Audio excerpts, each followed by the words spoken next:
Karama TV, ayo Josephine ali mu buzibu nga yeetaaga buyambi, agamba yonna gy'addukira tannafuna buyambi, yaddukiddeko ku office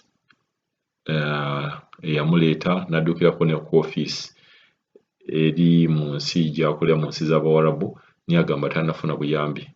Kadaamu ono famire gye yaggwamu tebakwataganye bulungi nga n'ensasula mbi, so yavuddeyo kuba yagezaako okubeera ng'akubira office n'aginnyonnyola kiki ekigenda mu maaso. Office yagamba nti yataagala kukola, alabika yalina empisa embi, so agamba nti tebamuwa chance kumuwuliriza kwogera story ye, wabula baawuliriza story ya Muwarabu n'asobola okubeera ng'avaayo. Ate bwe yavaayo, omuntu eyali badde ng'amuyamba ku office, abaali badde ng'amuyamba ba agent beeyo, n'abeera ng'ate bwe yatuuka eyo bwe yamala okumuwa emmere ate naye yali ayagala mmukozesa.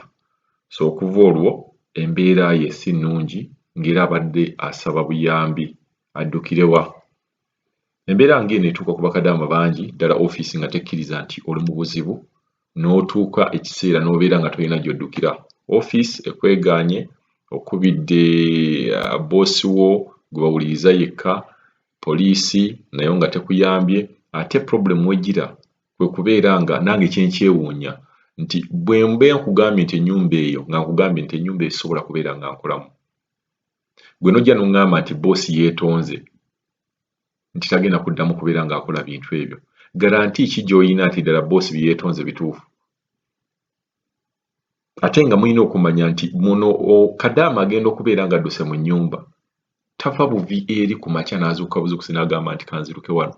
Wabeerawo ebintu bingi nnyo ebibadde bigobererwa, byabadde alaba, byabadde agamba ekintu kino, n'abeera ng'agumiikiriza ebintu bingi nnyo. So watuukira okudduka aba ataddemu ebintu bingi nnyo mu mutwe ng'agamba bwe ngatta ekintu kino na kino na kino na kino, ennyumba eno sobola kubeera nga ngibeeramu. Katuwulize emboozi ya Kadaama ono, tulabe magezi ki ge tusobola okubeera nga tumuwa. Hello? Nze bampitayo Josephine. Mukwano gwange yampadde nnamba eno nti muyamba badde nsaba ku buyambi bwammwe. Nayita ku kampuni ya Essential ntinda okukyera e Saudi Arabia.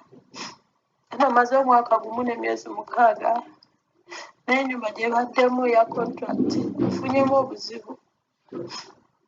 Badde nina obuzibu bwa kunsasula ssente. Babadde bansasula omwezi gumu guyitawo ne weeks 3. Kati bwe ndaba nga weeks 3 ziyiseeyo ne nsaba ssente, oluusi weeks 2. Mbeera n'ekizibu ewaka ne bankubira nga beetaaga ssente. Nsaba boosi wange ssente nga ntega butwa. Sooka ne ndoota ekirooto, Mukama sooka n'andaga mu kirooto. Mu January yali ampadde obutwa n'embuwa na vidiyo ye ngirina ne nsindikirako mikwano gyange. Kati ennaku mu Gwokubiri nga 9 omukadde ate abadde anteze obutwa muceere. Omuceere gwonna gwonna gufuuse bbulu. Ne mbuuza muwala we muceere kika ki? Afaanana bw'ati. Bulijjo nfumba omuceere tafuukangako bbulu. Ne bangamba mpozzi ntaddemu saabuuni, ne bangamba si saabuuni. Era nsonga lwaki vaayo kusaba ssente.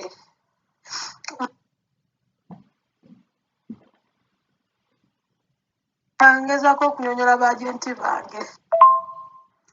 Ne Saudi company bagiyita Alishak. Kati ngezaako okubirako oyo omwana essimu. Omwana yangamba bugambo, wakawulira nti bameka bafiiriddeyo. Namugamba Rashida, bampadde obutwa ne mbiraba, Kama ntaasizza. Owokubiri mu Gwokubiri ote omukadde abadde anteze obutwa. Lwaki temunyamba ne munkomya ku office nfuna ennyumba endala kubanga nkyayagala akola. Angamba bugambi mpozzi gwe olina empisa embi. Ayinza okuba ng'olina empisa embi. Namugamba Rashida, nze ndi mukazi mulokwe, ndi muyimbi nnyimba za gospel, nkola omulimu gwa Mukama. Mmanyi engeri gy'okweyisaamu ng'omuntu. Angamba bugambi ayinza okuba gw'olina empisa embi. Kati obutwa gwasembayo mu Gwokubiri nga 9 Naganja okuba ne bagamba munzize ku offisi kuba maama ayagala kunzita. Lwaki mwagala kunzita? Munzize ku offisi.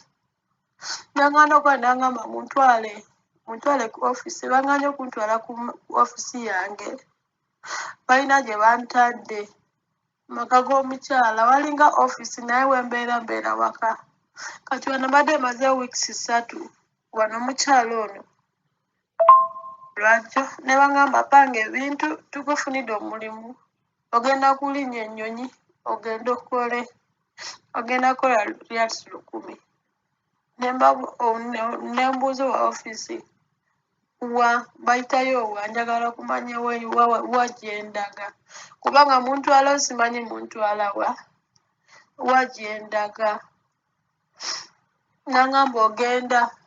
Nemugamba tifine nze njagala kukola naye ngenda wa mbulira wa wendaga. Nangamba kansooke ngende kugulira emmere nkuleetere emmere olye. Musajja yanguwidde emmere njala ebadde ennuma nalidde emmere eyo. Bwe mbadde ndi awo ndi kulya emmere. Omusajja nangoba ku offisi nangamba genda otuule mu ruumu yange bw'oba oliira emmere yo. Nengenda nentuula mu ruumu yange. Mu ruumu ye netandika okulya emmere. Nakomawo nangamba nti oyinza ogenda leero oba enkya. Nze namugamba mwangambye ngenda leero. Ate kati ate ngamba nyinza ogenda leero oba enkya. Omusajja n'ajja natandika kotula kumpi kyendi. Omusajja natandika okunkwatira nga weeweta ebisambo ekiwato. Nemugamba lwaki ate gwe weeweta ekiwato? Lwaki onkwatira gw'oli agenti ongambye muli kuntwala kola. Ate kati oli kunkwatira lwaki? Kati nze nenvaayo nentulanga ku mulyango. Natudde ku mulyango olwo omusajja yamuwudde ng'aboogola. Omusajja oyo n'ayingira n'abeera ng'atuula mu sitting room yaabwe ya offisi. Kati ye n'agenda ng'agenda mu kiyigo. Omusajja n'ajja neegalira ruumu n'atandika okunkwata n'aŋŋamba mpa essimu yo mangu. Nemugamba ate essimu ekoze eki? Ongambye ontwala ku mulimu ate kati onkwatira bwe banga nvuddewo w'oli kiba musango. Oba yayagadde okunrepinga nga sina ssimu simanyi. Nenteeka essimu yange mu nsa nemugamba togenda nziggyako ssimu yange kubanga sina kyenkoze. Ongambye ngenda kukola. Omusajja yankubye omutwe n'anyola emikono. Ngezaako okubira osindika message ku agenti wange e Uganda teyanzizeemu. Nakubidde ono omuwala akola ku offisi yabwe yali Shaka. Omuwala yaŋŋambye nja kubulokinga kyokka kye yaŋŋambye nja kubuloka.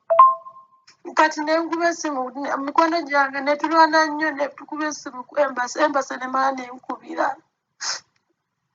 Ne bambuuza ne mbagamba embasi ne bangamba tujja kubira ki? Tujja kubira tuwe namba y'omuntu eyakuggyayo Uganda. Employer yakuggyayo Uganda nemba namba n'abakubira. Teyanzizeemu okunkubira. Kati mikwano gyange nagamba kuba essimu ku poliisi. Kati nenkuba essimu ku poliisi. Poliisi nensaba location ne basindikira location. Kusaawa eyo ng'omusajja ono azigalidde mu nnyumba avudde n'amala nga ssaawa 2 nga taliiwo. Kumbe yagenze ku poliisi n'agenda ne ku embasi. Omusajja we yakomyeyo yampadde okwogera n'omusajja we embasi ku ssimu ye. Kubanga nze n'embasi bwe baŋŋambye tujja kukubira tebazzeemu kunkubira. Kati omusajja ono nampa n'enjogera ne embasi ku ssimu ye. Embasi yangambye ekintu kimu oyo amaze okwetondera gavumenti tewali kye bayinza okumukola wabula nkole malize kontrakiti yange. Namugamba omusajja ajja kunkwata nze sigenda sula wano. Zibadde ssaawa 4 ezakiro lwajjo. Kati nze nemugamba nti at-least banzizeewo waliwo omukyala gye badde mbeera nannyini offisi naye wano sigenda nsulayo. Nenvaayo nga sifunye buyambi bwonna. Mikono gyange bagezza nnyo okulwanira obulamu bwange. Tukubidde bajenti babasindikira message tebatuddamu. N'omutwe gunnuma eno kati gye bandese era bankozesa. Nze simanyi kyakola nsaba buyambi bannange nyamba. Mukwano gwange yangambye oyamba nyamba.